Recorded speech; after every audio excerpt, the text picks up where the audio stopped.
without a good diet, there's no point in putting that effort in the gym. I know it's a male dominant space, but there is absolutely no need for any woman to feel intimidated. What I'd have to say is that whether or not you're a singer or not, I think fitness is equally important to everybody. Every body is different and the way you train is different. The way the training affects your body, the diet affects your body is very different. And the feeling I get after I hit the gym, the flow of endorphins and the overall feeling of, the overall good feeling, I enjoy that. So I keep that as my motivation on some days.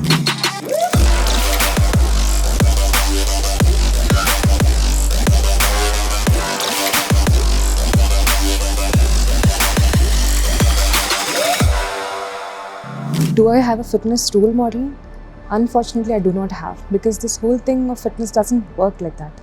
Let's say, suppose I had a person in mind, like, okay, this person looks great, XYZ, and I want to look and be exactly like her or him. The truth is that even if I did that, right, even if I ate like her, trained like her, had a similar lifestyle, followed exact thing A to Z, just the way that she did, let's say, I still wouldn't end up looking like her, because there's no one size fits all. It's not like that when it comes to fitness. Every body is different and the way you train is different. The way the training affects your body, the diet affects your body is very different.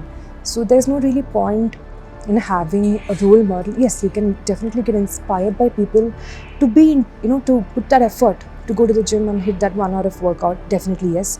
But if you ask me a role model, I don't believe that, because what I aim is basically to be better than yesterday and put in that 1% of progress every single day, because in the end all of this will add up and you are going to be your own role model. Trust me, that'll happen, and you really don't have to have that person to look up to. You can keep yourself as an inspiration, work on yourself, and then click a picture then, and then you see the difference. You'll know that you need not have anybody else for a role model. Trust me. What I'd have to say is that whether or not you're a singer or not, I think fitness is equally important to everybody. But from my perspective, if I must say, so as a singer, as an artist, there will be a lot of travel involved. You'll have to travel to multiple locations, countries even. What happens at this time is that you need to prioritize, right? You need to keep that half an hour or at least 1 hour. So I feel that is very important. And also one thing is that, right, the endorphins. Endorphins is basically body's natural painkillers, and this is released when you exercise. So on a daily basis, when you exercise, you release endorphins, and this helps to keep a very healthy mental space, because fitness is not just about being fit physically. If you're not mentally fit, then what's the whole point of fitness? So I believe that, and I feel that's very helpful as an artist to keep your headspace, and as an artist you're more creative, so you need that space, that kind of thought, right? You need a clear mind to be able to produce music or art or any art for that matter.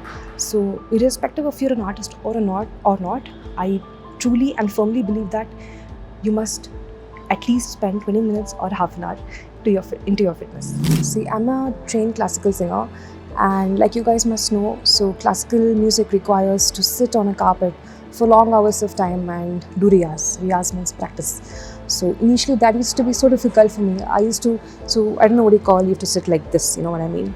So I used to find it very difficult. I'm like, after some time I used to just twist and then probably stand up for some time. And it just didn't feel good, because that just means that my legs are not strong enough, right?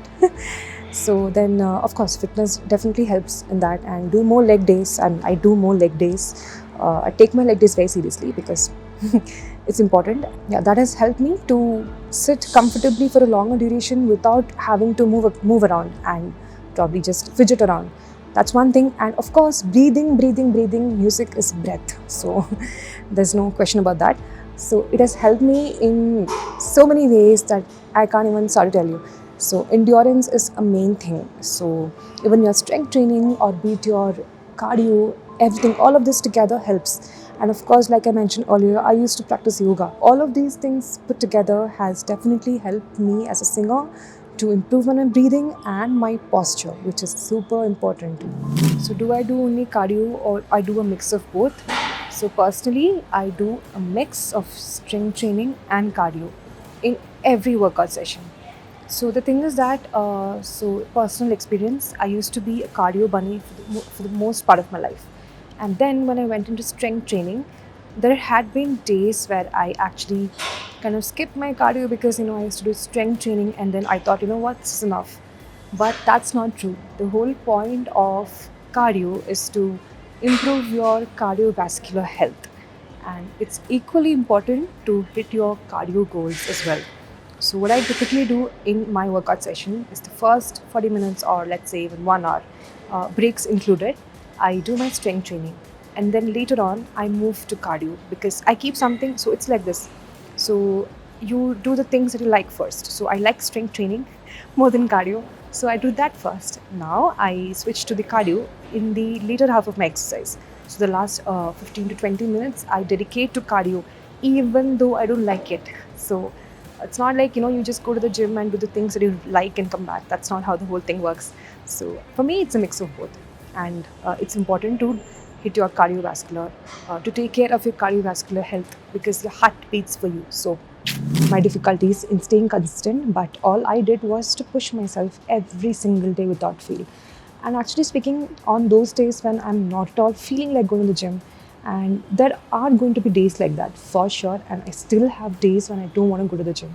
But what I do is nevertheless, I just go. And the feeling I get after I hit the gym, the flow of endorphins and the overall feeling of, the overall good feeling, I enjoy that. So I keep that as my motivation on some days. If you can be obsessed with it, be obsessed. It's okay, let people say whatever they want to say. That has happened with me as well. And if it's a good thing, if your obsession is good, why not get obsessed? Get obsessed. And that way you'll stay consistent, and that eventually will make you disciplined. Please start lifting weights. No, it will not make you bulky at all. Don't worry about that. And you know what? One main thing is that do not be intimidated in the weight section. I know it's a male dominant space, but there is absolutely no need for any woman to feel intimidated. It belongs to women as much as it belongs to men. And then there might be days when you have anxiety, in a sense that you might not really know how to use a particular machine or something like that. You know what, just ask around. Nobody's here to eat you up, nobody's going to judge you, and even if they do, it's okay, right? You are there for yourself. So ask around for help if you feel the need to, right? People are generally nice in the gym. And the most important one, just pick a cute little outfit for your gym in which you feel very comfortable. And you know what, just be in your main character energy. Pick such an outfit and just rock the floor because you belong there, honey. You do. Talking about diet and hydration in your fitness, it's very important. You know that saying that people say it's 80% diet and 20% of exercise? It's absolutely right, because without a good diet, there's no point in putting that effort in the gym. You may be one of those people who work out a lot, but if you do not maintain a healthy diet, then there's no point at all. I believe that every meal that you eat is an opportunity that you get to nourish your body. That's the way you need to look at it. And also hydration. Diet includes hydration as well. Hydration is one of the most important things that a lot of people, including myself, mostly miss out on. So drinking water is very important. It helps you to regulate your body's temperature. It helps reduces cramps and headaches and whatnot. The benefits are, I just can't tell you more about the benefits of it. I'm pretty lazy when it comes to hydration. So what I do is I use this bottle which will send me a reminder every other time to keep sipping the water. So let me show you that. So this is the beautiful bottle.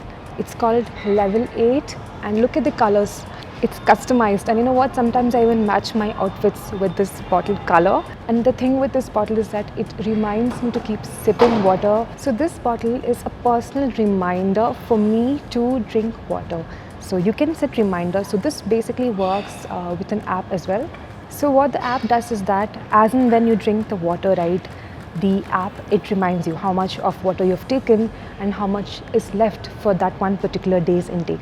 It's very helpful for me because I am super lazy. I don't know about you, but I'm lazy. So if you are someone like me who is super lazy and sometimes forgetful to drink water, get this beautiful bottle and keep sipping water. One second, I think I just forgot to drink water. So if you're someone like me who forgets to drink water and who require constant reminder to drink water, invest in this bottle, get this beautiful bottle and stay hydrated, because drinking water is so important. It's not enough if you just eat right, you must drink right. It's called Level 8.